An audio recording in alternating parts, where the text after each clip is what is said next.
Hello friends, स्वागत है आपका हमारे चैनल झारखंड स्टडी 99 पर। फ्रेंड, आज के इस वीडियो पर साइंस के 20 एमसीक्यू टेस्ट को कवर करेंगे। इसमें क्या रहेगा, आपका साइंस का जो है 20 एमसीक्यू टेस्ट होगा। और ये फ्रेंड्स, ये सवाल जो है विज्ञान के प्रश्न है, तो आपके जो है एग्जाम पर जैसे कि आपका एक्साइज कांस्टेबल हो गया, इस पर जो आपके विज्ञान से सवाल पूछे जाएंगे जो आपके एग्जाम होने की संभावना है। इसके बाद आपका JSSC CGL के जो है एग्जाम पर जो है JSSC के एग्ज़ाम पर 20 सवाल जो है आपके साइंस से पूछे जाते हैं, तो उन्हीं एग्ज़ाम पैटर्न पर आधारित जो है आज का ये हमारा MCQ टेस्ट होने वाला है। तो आप साइंस जीके की तैयारी भी जो है आपको इस वीडियो से होने वाला है, तो आप वीडियो के अंत तक बने रहिएगा। और 20 विज्ञान के प्रश्न में से कितने सवाल आपके सही होते हैं ये आपको अंत में कमेंट बॉक्स में बताना है। तो चलिए शुरू करते हैं आज की इस क्लास को। हमारा पहला सवाल है, निम्नलिखित में से कौन से विलयन में विद्युत का चालन नहीं होता है, यानी विद्युत का चालन जो है इस पर नहीं होता है।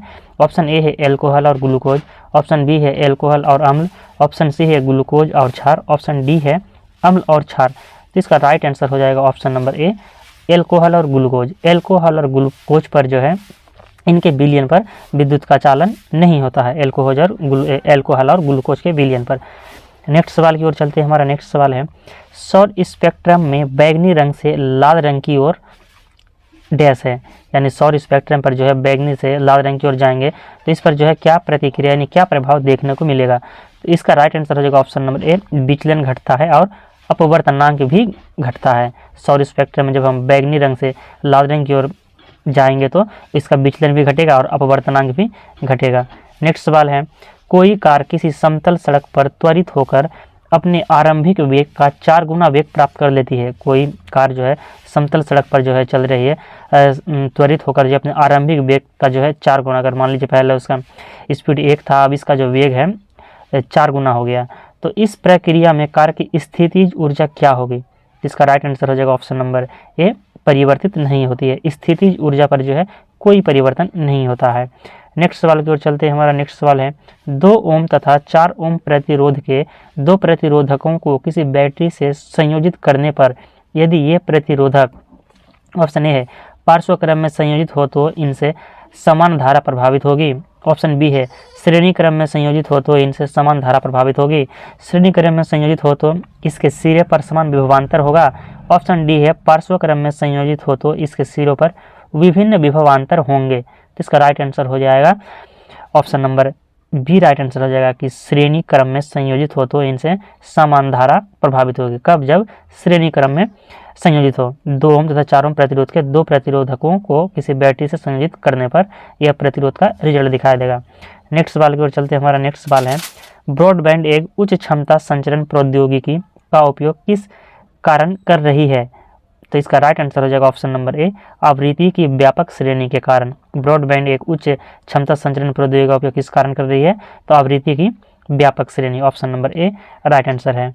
अगला सवाल है, किसी वस्तु पर किया गया कार्य निम्न में से किस पर निर्भर नहीं करता है। यहाँ पर आप कह रहे हैं कि नहीं पूछा है, तो ऑप्शन ए है विस्थापन, ऑप्शन बी है वस्तु का द्रव्यमान, ऑप्शन सी है बल और विस्थापन के बीच के कोण, ऑप्शन डी है आरोपित बल। इसका राइट आंसर हो जाएगा ऑप्शन नंबर बी, वस्तु के द्रव्यमान। वस्तु के द्रव्यमान पर जो है निर्भर नहीं करता है। और फ्रेंड्स, ये भी है कि द्रव्यमान जो है कभी भी चेंज नहीं होता है, तो इसलिए इसका ये रखिएगा कि किसी वस्तु पर किया गया कार्य जो है किस पर निर्भर नहीं करता है, तो वस्तु के द्रव्यमान पर निर्भर नहीं करता है। अगला सवाल है, निम्नलिखित में से कौन सा उपकरण विद्युत चुंबकीय प्रेरण की घटना पर आधारित है। विद्युत चुंबकीय प्रेरण की घटना पर आधारित है, गैल्वेनोमीटर, बल्ब, एमीटर या जनरेटर। इसका राइट आंसर हो जाएगा ऑप्शन नंबर डी, जनरेटर। विद्युत चुंबकीय प्रेरण की घटना पर आधारित है जनरेटर। नेक्स्ट सवाल है, किसी अवतल दर्पण पर चित्र में दर्शाए अनुसार, ये देखिए आप यहाँ पर चित्र दिया हुआ है, ये जो है आपका अवतल दर्पण की बात कर रहा है, तो किसी अवतल दर्पण पर चित्र में दर्शाए अनुसार आपतित प्रकाश किरण के लिए निम्न आरेखों में से कौन सा सही है। तो यहाँ पर आपको बताना, ये चित्र ए है, इसके बाद यहाँ पर चित्र बी है, सी है और ये डी है, और ये जो आपको चित्र दर्शाया गया है तो कहा गया है कि आपतित प्रकाश किरण के लिए कौन सा आरेख जो सही है। ये प्रकाश की किरण है, तो इस पर यहाँ पर सेंटर है, यहाँ पर आपका यहाँ पर पोल है, तो इस पर जो है कौन सा आरेख जो सही है, तो इसका राइट आंसर हो जाएगा ऑप्शन नंबर डी, ये जो है आपका सही है। ऑप्शन नंबर डी जो है आपका चित्र सही है, यानी आपका ऑप्शन नंबर डी पर डी दिया हुआ है, तो डी आपका सही हो जाएगा। तो यहाँ पर देखिए ये आपका अवतल दर्पण की बात करें, अवतल दर्पण पर है ये। नेक्स्ट सवाल की ओर चलते हैं। हमारा नेक्स्ट सवाल है, निम्नलिखित में से कौन किसी बिंदु स्रोत से उस पर आपतित प्रकाश का समांतर प्रकाशपुंज बन जाता है? तो इसका राइट आंसर हो जाएगा ऑप्शन नंबर ए, अवतल दर्पण और उत्तल लेंस दोनों ही। अवतल दर्पण और उत्तल लेंस दोनों ही जो है किसी बिंदु स्रोत पर उस पर आपतित प्रकाश समानांतर प्रकाशपुंज बन जाता है। अवतल दर्पण और उत्तल लेंस दोनों ही। अगला सवाल है 0.23 ग्राम सोडियम को जल से अभिकृत करने पर मुक्त हाइड्रोजन का आयतन क्या होगा? जैसा यहाँ पर दिया हुआ है यानी सोडियम का 23 ग्राम यहाँ पर दिया हुआ है। तो यहाँ पर जो है तो इसका राइट आंसर हो जाएगा ऑप्शन नंबर बी 112 मिली। 0.23 ग्राम सोडियम को जल से अभिकृत करने पर मुक्त हाइड्रोजन का आयतन 112 मिली होगा। नेक्स्ट सवाल की ओर चलते हैं। हमारा नेक्स्ट सवाल है निम्नलिखित विकल्पों में से कौन सा उपधातुओं का गुणधर्म है? उपधातु का गुणधर्म क्या है? आघातवर्धनीय है, अर्धचालक है, तन्य है या ध्वन्यात्मक है? तो इसका राइट आंसर हो जाएगा ऑप्शन नंबर बी अर्धचालक।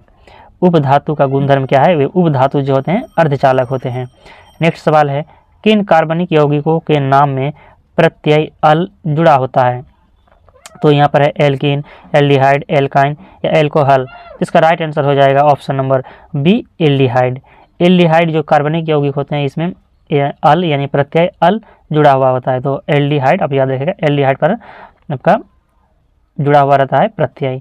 नेक्स्ट सवाल है निम्नलिखित में से किस तत्व के लवण प्रायः नीले रंग के होते हैं? किस पर जो है लवण प्रायः जो है नीले रंग के होते हैं? क्रोमियम है, इसके बाद ये लोहा है, जिंक है और यहाँ पर कॉपर है। तो इसका राइट आंसर हो जाएगा option number D copper. Copper जिसे तो कॉपर पर जो है फिर इनके लवण प्रायः नीले रंग के होते हैं। नेक्स्ट सवाल की ओर चलते हैं। हमारा नेक्स्ट सवाल है नींबू के रस का पीएच मान लगभग कितना होता है? ऑप्शन ए है 9, ऑप्शन बी है 2, इसके बाद ऑप्शन सी है 12 या ऑप्शन डी है 7।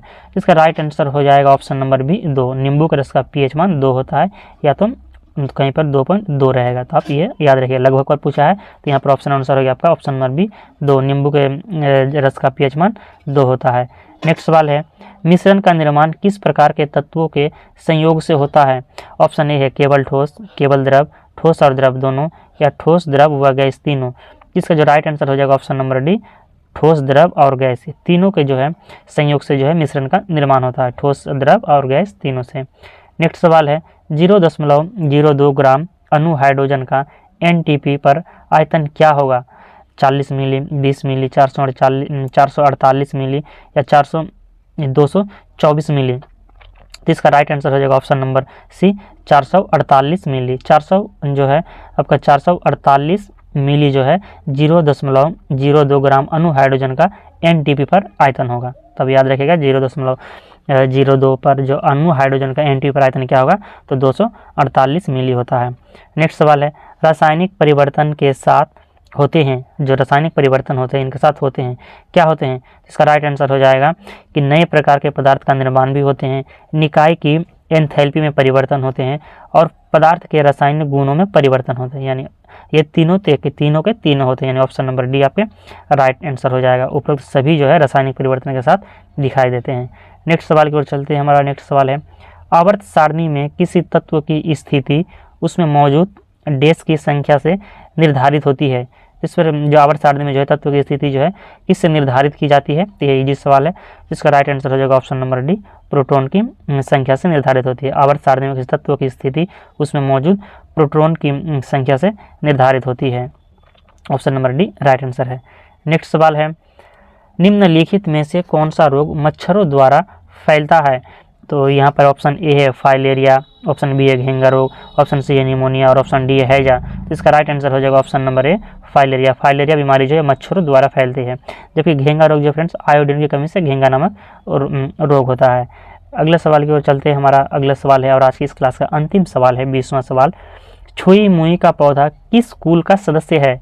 एकेथैसी कुल का, साइप्रेसी कुल का या मीमोसैसी कुल का या मालवेसी कुल का? तो इसका राइट आंसर हो जाएगा ऑप्शन नंबर सी मीमोसैसी। मीमोसैसी कुल का जो है छुई मुई का पौधा, छुई मुई का पौधा किस कुल का है? तो मीमोसैसी कुल का है।